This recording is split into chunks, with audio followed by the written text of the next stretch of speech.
আমরা একটু বলি যে আজকে প্রধানমন্ত্রী বলেই দিলেন যে বিগত দিনগুলোতে যে আমি বক্তব্য রেখেছি সেগুলোকে খারিজ করে আজকে বলেই দিলেন যে কলকাতাতে এত আনন্দের একটা পরিবেশ, যেখানে তারা বলছেন যে দুর্গাপুজো হয় না কিংবা দুর্গাপুজো করতে গেলে নাকি কোর্টে যেতে হয়, সেইগুলো সমস্তটা খারিজ করে দিলেন। বললেন এখন দুর্গাপুজো সমস্ত প্রস্তুতি কুমারটুলিতে, সবটা নিয়ে তিনি খুব আনন্দ প্রকাশ করেছেন। কার জন্য এই আনন্দটা?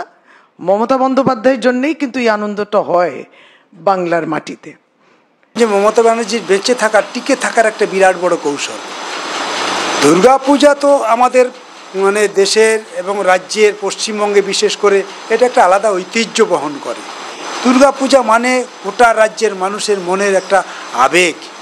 দুর্গাপূজা মানে আমাদের সব অংশের মানুষের মধ্যে একটা আলাদা আলোড়ন তৈরি করে। সেইটাকে মমতা ব্যানার্জি নানানভাবে কলুষিত করছে।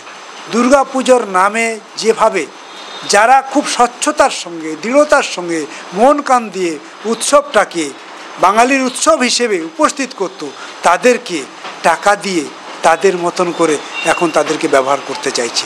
ভাবতে পারেন, ক্লাবগুলোকে লক্ষ লক্ষ টাকা দিচ্ছে, আর সেই সমস্ত ক্লাবগুলোকে বলা হচ্ছে টাকা তুমি পাবে, কিন্তু ওখানে মমতা ব্যানার্জির ছবি থাকবে। বাধ্যতামূলকভাবে ক্লাবগুলোকে এইভাবে ব্যবহার করা হচ্ছে। আসলে দুর্গাপুজোর যে ঐতিহ্য ছিল, সেই ঐতিহ্য মমতা ব্যানার্জি আসার পর নষ্ট হয়ে গেছে। সেই ঐতিহ্য নেই। কত অভাব যন্ত্রণার মধ্য দিয়ে মানুষ নিজেকে উপস্থিত করত দুর্গাপূজায়। আর আজকের মমতা ব্যানার্জি গোটা রাজ্যের মানুষের যখন খাওয়া হচ্ছে না, গোটা রাজ্যের মানুষের যখন অভাব, গোটা রাজ্যের একটা অংশ যারা দুর্নীতির সঙ্গে যুক্ত, তাদেরকে মমতা ব্যানার্জি ব্যবহার করছে। আসলে মমতা ব্যানার্জি আসার পর আমাদের রাজ্যের দুর্গাপূজার ঐতিহ্য সাংঘাতিকভাবে নষ্ট হয়েছে। এটা রাজনীতিতে পরিণত হয়েছে, রাজনীতি করার চেষ্টা করছে। কি বলবে ওরা দুর্গাপূজা নিয়ে? আজকে দুর্গাপূজা পশ্চিমবঙ্গের, গোটা ভারতবর্ষের মানুষ তাকিয়ে থাকতো পশ্চিমবঙ্গের দিকে।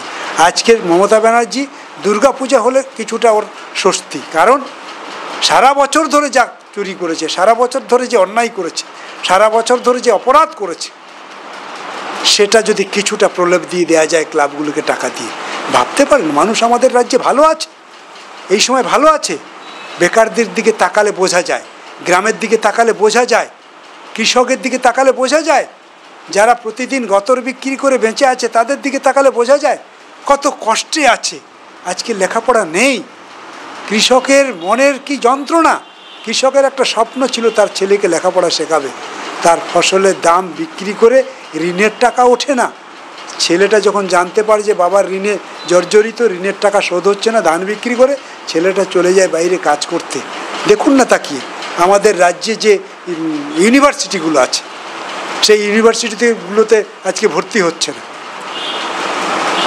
ছেলেমেয়েরা পড়াশুনো ছেড়ে চলে যাচ্ছে, অর্ধশিক্ষিত অবস্থায় বাইরে চলে যাচ্ছে। ভালো আছে, লেখাপড়া জেনে চাকরি পেয়েছিল, সেই চাকরি চলে গেল, ভালো আছে।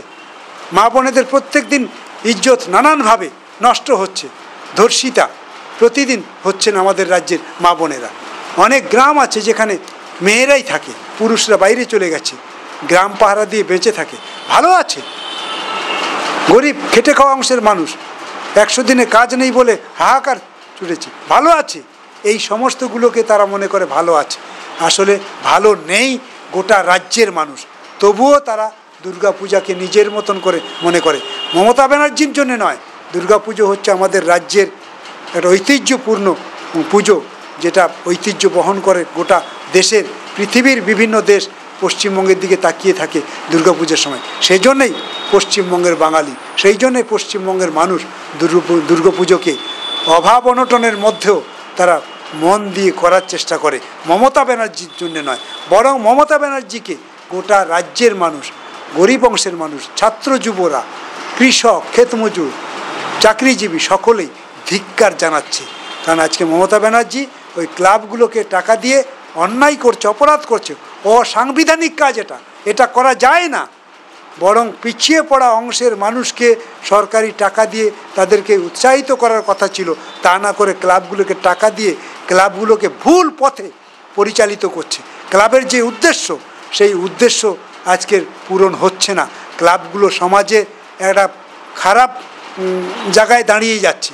মানুষ সেই ক্লাবগুলোর উপরে আর ভরসা করছে না, ক্লাবগুলোকে সেই জায়গায় নিয়ে যাচ্ছে। এর জন্য দায়ী হচ্ছে আমাদের রাজ্যের মুখ্যমন্ত্রী।